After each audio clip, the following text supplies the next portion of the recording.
Hello everyone. So in this video we will study about general introduction of anemia and its classification. Before coming to the anemia directly, first of all we will discuss about hematopoiesis.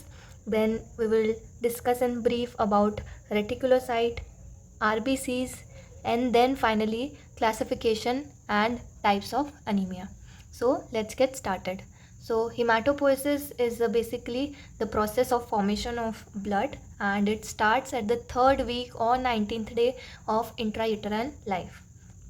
First cell formed in the hematopoiesis is erythrocyte, and there are different hematopoiesis takes place at different sites in different stages of life.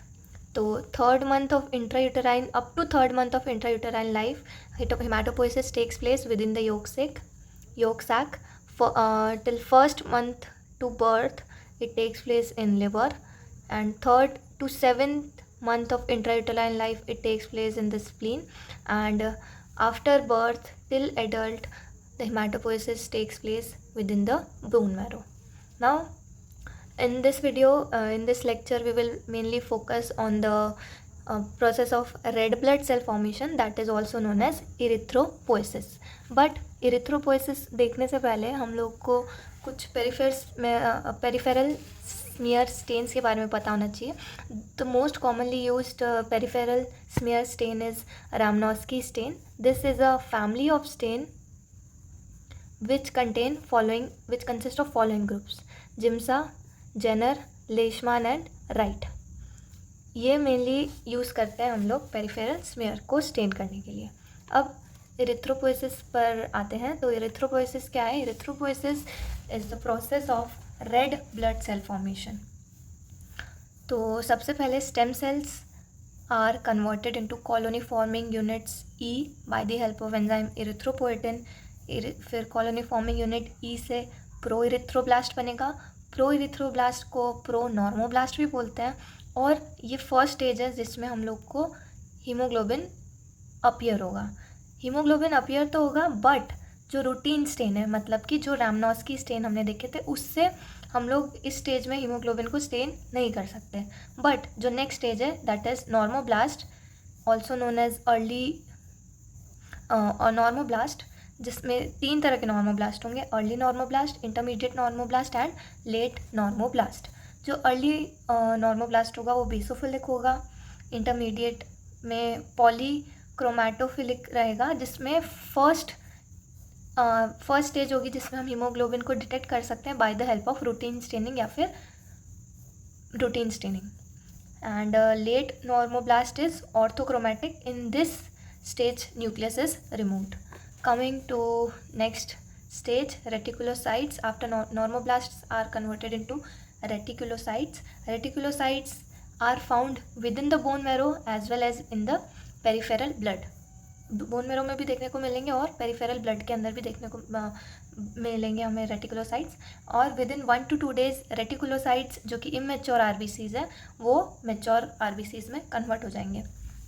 तो सबसे पहले reticulocytes की हम बात करें तो ये कैसे हैं? नॉन न्यूक्लिएटेड, और साइज़ में देखें तो रेटिकुलोसाइट्स का साइज़ रेड ब्लड सेल से बड़ा होता है. रैमनॉस्की स्टेन यूज़ कर सकते हैं हम लोग रेटिकुलोसाइट को स्टेन करने के लिए, बट इनकी विजिबिलिटी बेस्ट आती है सुप्रावाइटल स्टेन से, जो कि है न्यू मिथाइलिन ब्लू स्टेन या फिर ब्रिलियंट क्रिस्टल ब्लू स्टेन से. रेटिकुलोसाइट काउंट की हम बात करें तो ये मार्कर है बोन मैरो इरिथ्रोपोएटिक एक्टिविटी का. जिससे हम बता सकते हैं कि बोन मैरो कितनी इरिथ्रोपोएसिस कर रहा है या फिर रेड ब्लड सेल्स का फॉर्मेशन कर रहा है. Red blood normally reticulocyte count होता है 0.5 to 1.5%, but conditions like aplastic anaemia और न्यूट्रिशनल डेफिशिएंसी एनीमिया, इन सब में रेटिकुलोसाइट काउंट डिक्रीज़ हो जाएगा. रेटिकुलोसाइट काउंट इन चीज़ों में डिक्रीज़ क्यों हो रहा है? क्योंकि जो बोन मैरो है उसको सफिशिएंट न्यूट्रिएंट्स ही नहीं अवेलेबल हो रहे हैं, जिसकी वजह से वो इरिथ्रोपोएसिस कर सके. ठीक है, बट रेटिकुलोसाइट काउंट इंक्रीज़ कब होगा? G6PD डेफिशिएंसी एनीमिया में या फिर और हेरिडिटरी स्पेरोसाइटोसिस में. इन कंडीशंस में रेड ब्लड सेल्स का हीमोलाइसिस हो रहा है, और हीमोलाइसिस की वजह से इरिथ्रोपोएटिन का कंसंट्रेशन इंक्रीज़ होगा, इरिथ्रोपोएटिन का कंसंट्रेशन इंक्रीज़ होगा तो rate of red blood cell formation increase होगा। और जब स्पीड बढ़ेगी तो मतलब रेड ब्लड सेल्स फॉर्मेशन की स्पीड बढ़ेगी तो इमेच्योर रेड ब्लड सेल्स भी हमें स्मेयर में देखने को मिलेंगे जो कि रेटिकुलोसाइट्स हैं, इसलिए इन डिजीज़ में रेटिकुलोसाइट काउंट इंक्रीज हो जाएगा। अब बात करते हैं रेड ब्लड सेल्स और एनीमिया के क्लासिफिकेशन की। सबसे पहले रेड ब्लड सेल्स की बात करें तो इनका नॉर्मली शेप बाइकॉनकेव होता है, और ये बाइकॉनकेव शेप किस वजह से? This is because of the protein spectrin which is present in the cell membrane of red blood cells. Normal diameter red blood cells का होता है 7 to 8 माइक्रोमीटर। अगर रेड ब्लड सेल्स का साइज़ लेस देन 6 माइक्रोमीटर है तो उनको बोलेंगे माइक्रोसाइट्स, और अगर 9 माइक्रोमीटर से ज़्यादा है तो उनको बोलेंगे मैक्रोसाइट्स। ये क्रॉस सेक्शनल व्यू है रेड ब्लड सेल्स का जो हमें बाइकॉनकेव दिख रहा है। अब ये जो साइड्स है यहाँ पर हीमोग्लोबिन का कंसंट्रेशन ज़्यादा होगा as compared to the middle portion. और जब हम इनको अपर व्यू से देखेंगे और जब हम कंप्लीट आरबीसी को देखेंगे तो हमें जब हम कंप्लीट आरबीसी को देखेंगे, ये क्रॉस सेक्शनल व्यू है, और जब हम कंप्लीट आरबीसी देखेंगे तो हमें रेड हीमोग्लोबिन का कंसंट्रेशन साइड्स में या फिर सर्कमफेरेंस में ज़्यादा मिलेगा, और सेंटर में एक पैलर दिखेगा। तो सेंट्रल पैलर क्यों है? क्योंकि सेंटर के अंदर हीमोग्लोबिन का कंसंट्रेशन कम है। जो नॉर्मल सेंट्रल पैलर होता है ये होता है 1/3 of the diameter of RBC के डायामीटर का 1/3 डायामीटर अगर सेंट्रल पैलर है तो वो नॉर्मल कंडीशन है। लेकिन अगर central pallor half of the diameter of RBC से भी ज़्यादा है तो इसको हम बोलेंगे hypochromic anaemia. Red blood cells की साइटोस्केलेटल प्रोटीन्स की बात करें तो 2 तरीके के प्रोटीन्स देखने को मिलेंगे हमें, जैसे कि हर मेम्ब्रेन के अंदर होते हैं, इंटीग्रल और पेरिफेरल प्रोटीन। इंटीग्रल प्रोटीन्स के अंदर है हमारे पास ग्लाइकोफोरिन के टाइप्स होते हैं, ग्लाइकोफोरिन ए, ग्लाइकोफोरिन बी, सी और डी। जो मोस्ट अबंडेंट इंटीग्रल प्रोटीन होता है वो ग्लाइकोफोरिन होता है, और ग्लाइकोफोरिन के अंदर भी अगर हम बात करें तो ग्लाइकोफोरिन ए सबसे ज़्यादा होता है एंड ग्लाइकोफोरिन डी का अमाउंट सबसे कम होता है। Another integral protein is band 3। Diagram से देखते हैं हम लोग, तो जैसे कि हमने देखा 2 तरीके के प्रोटीन्स हैं, इंटीग्रल और पेरिफेरल प्रोटीन्स। तो इंटीग्रल प्रोटीन्स है ग्लाइकोफोरिन और बैंड 3, जिसमें हमने देखा कि ग्लाइकोफोरिन इंटीग्रल प्रोटीन्स में सबसे ज़्यादा है। अब हम बात करते हैं पेरिफेरल प्रोटीन्स की। तो पेरिफेरल प्रोटीन्स के अंदर आते हैं 4.1 एक्टिन, एनकाइरिन 4.2 और स्पेक्ट्रिन। स्पेक्ट्रिन जो है वो सबसे ज़्यादा अबंडेंट प्रोटीन है रेड ब्लड सेल मेम्ब्रेन का, इंटीग्रल और पेरिफेरल प्रोटीन्स को मिला के।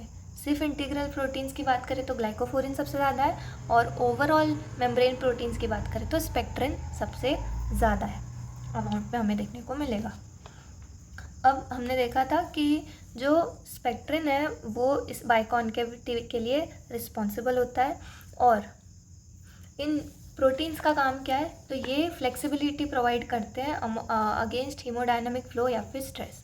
अब ये क्या है, जैसे जब रेड ब्लड सेल्स फ्लो करेंगे, मतलब ब्लड फ्लो होगा, तो फॉर एग्ज़ाम्पल यहाँ साइड्स में अगर फ्लो ज़्यादा है और यहाँ फ्लो का प्रेशर कम है तो आरबीसीज अपना शेप चेंज करके फ्लो को एडजस्ट करके सर्वाइव कर सकते हैं। लेकिन अगर ये फ्लेक्सिबिलिटी नहीं हुई तो हाई प्रेशर या फिर हाई फ्लो की वजह से red blood cell membrane rupture हो जाएगी और फिर रेड ब्लड सेल्स का डिस्ट्रक्शन हो जाएगा।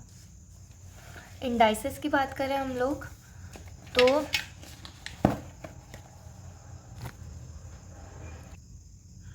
सबसे पहले देखेंगे मीन सेल वॉल्यूम, मतलब एवरेज वॉल्यूम क्या है आरबीसी का, उसको हम बोलते हैं mean cell volume. Normal range होती है 82 से 96 फेम्टोलीटर। अगर 80 फेम्टोलीटर से कम है वॉल्यूम तो माइक्रोसिटिक एनीमिया होगा, और अगर 100 फेम्टोलीटर से ज़्यादा है तो मैक्रोसिटिक एनीमिया होगा। ये देखने को मिलेंगे मैक्रोसाइट्स और माइक्रोसाइट्स, आयरन डेफिशिएंसी और मेगालोब्लास्टिक एनीमिया में। ये बेस्ट है for size determination of red blood cells.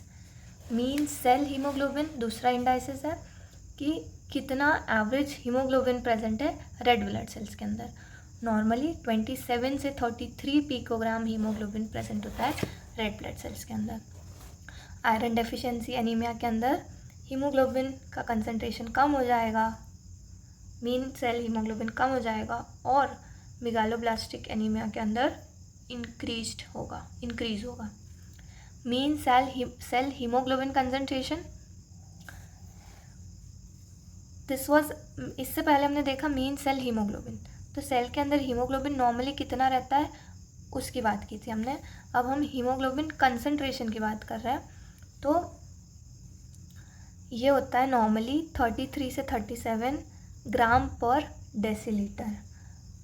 Iron deficiency anaemia के अंदर एचबी का कंसंट्रेशन डिक्रीज हो जाएगा, और हेरिडिटरी स्पेरोसाइटोसिस में एचबी का कंसंट्रेशन इंक्रीज हो जाएगा। अब ये क्योंकि हेरिडिटरी स्पेरोसाइटोसिस में क्या हो रहा है कि जो रेड ब्लड सेल्स हैं उनका साइज़ छोटा हो जाता है, लेकिन एचबी का अमाउंट उतना ही रहता है। इस वजह से mean corpuscular haemoglobin concentration increase हो जाता है। मेगालोब्लास्टिक एनीमिया के अंदर हमें MCHC नॉर्मल ही देखने को मिलेगा, क्योंकि इसके अंदर आरबीसी के साइज़ के साथ साथ हीमोग्लोबिन का कंसंट्रेशन भी इंक्रीज हो रहा है। रेड सेल डिस्ट्रीब्यूशन विथ, ये साइज वेरिएशन को बताती है एनआइसोसाइटोसिस। नॉर्मली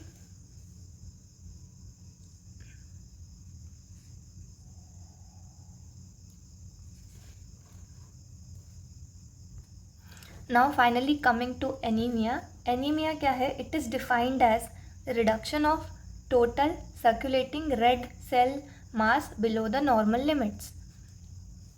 एनीमिया क्या है? Reduction in the total circulating red cell mass below the normal limits. अब ब्लड के अंदर रेड सेल का मास डिक्रीज हो रहा है तो ऑक्सीजन कैरिंग कैपेसिटी और हीमोग्लोबिन भी डिक्रीज होगा। अब बेस्ड ऑन द मैकेनिज्म कि रेड ब्लड सेल्स का काउंट या फिर रेड ब्लड सेल्स का मास तो डिक्रीज हो रहा है एनीमिया में, लेकिन किस तरीके से हो रहा है या फिर क्या मैकेनिज्म है उस मास की डिक्रीज होने का, उसके अकॉर्डिंग हमने एनीमिया को क्लासीफाई किया है। तो 3 मेजर कॉजेज़ हैं, या तो ब्लड लॉस हो रहा है उसकी वजह से रेड ब्लड सेल का मास डिक्रीज़ हुआ है, या फिर जो रेड ब्लड सेल्स हैं उनका डिस्ट्रक्शन इंक्रीज़ हो चुका है, या फिर उनका प्रोडक्शन ही एडिक्वेट अमाउंट में नहीं हो रहा है। अब ब्लड लॉस 2 तरीके से हो सकता है, या तो एक्यूट ब्लड लॉस है या फिर क्रोनिक ब्लड लॉस है। एक्यूट ब्लड लॉस हमें किसी ट्रॉमा या जैसे कि कोई एक्सीडेंट या फिर कोई इंजरी या फिर कोई कट लगा है उसकी वजह से देखने को मिलेगा। क्रोनिक ब्लड लॉस होता है जीआई लीजन्स के अंदर। इंक्रीज्ड आरबीसी डिस्ट्रक्शन या फिर हीमोलाइसिस कब हो रहा है? या तो रेड ब्लड सेल्स की मेम्ब्रेन में कोई डिफेक्ट है जैसे कि हेरिडिटरी स्पेरोसाइटोसिस या फिर paroxysmal nocturnal haemolysis, haemoglobinuria, paroxysmal nocturnal haemoglobinuria, या फिर एंजाइम डिफेक्ट्स जैसे कि G6PD deficiency, pyruvate kinase deficiency anaemia. Immune mediated haemolysis हो सकता है in autoimmune haemolytic anaemia, या फिर हीमोग्लोबिन के अंदर कुछ डिफेक्ट है जिनको हम बोलते हैं हीमोग्लोबिनोपैथी। हीमोग्लोबिनोपैथी 2 तरीके से हो सकती है, या तो क्वालिटेटिव या फिर क्वांटिटेटिव। क्वालिटेटिव हीमोग्लोबिनोपैथी में हीमोग्लोबिन प्रेजेंट है बट उसकी क्वालिटी सही नहीं है। मतलब नॉर्मली हमें देखने को मिलता है HbA, बट क्वालिटेटिव हीमोग्लोबिनोपैथी में हमें HbA की जगह कुछ और देखने को मिलेगा जैसे कि HbS, for example sickle cell anaemia. Quantitative haemoglobinopathy में आता है थैलेसीमिया। इसमें HB का कॉन्सेंट्रेशन ही ओवरऑल डिक्रीज़ हो जाएगा। डिक्रीज़ इन प्रोडक्शन कब हो रहा है? जब हमें RBC बनाने के लिए जो न्यूट्रिएंट्स की रिक्वायरमेंट है वो फुलफ़िल नहीं हो रही है, जैसे कि iron deficiency anaemia, megaloblastic anaemia, sideroblastic anaemia और myeloblastic anaemia. It's all about the classification of anaemia. अब हम इंडिविजुअली एनीमियाज़ के बारे में बात करेंगे इन डिटेल। तो सबसे पहले हम स्टार्ट करेंगे हीमोलिटिक एनीमिया से, जिसमें हमारा पहला टॉपिक होगा hereditary स्पेरोसाइटोसिस। If you like the video, don't forget to like, share and subscribe to my channel. Thank you so much for watching.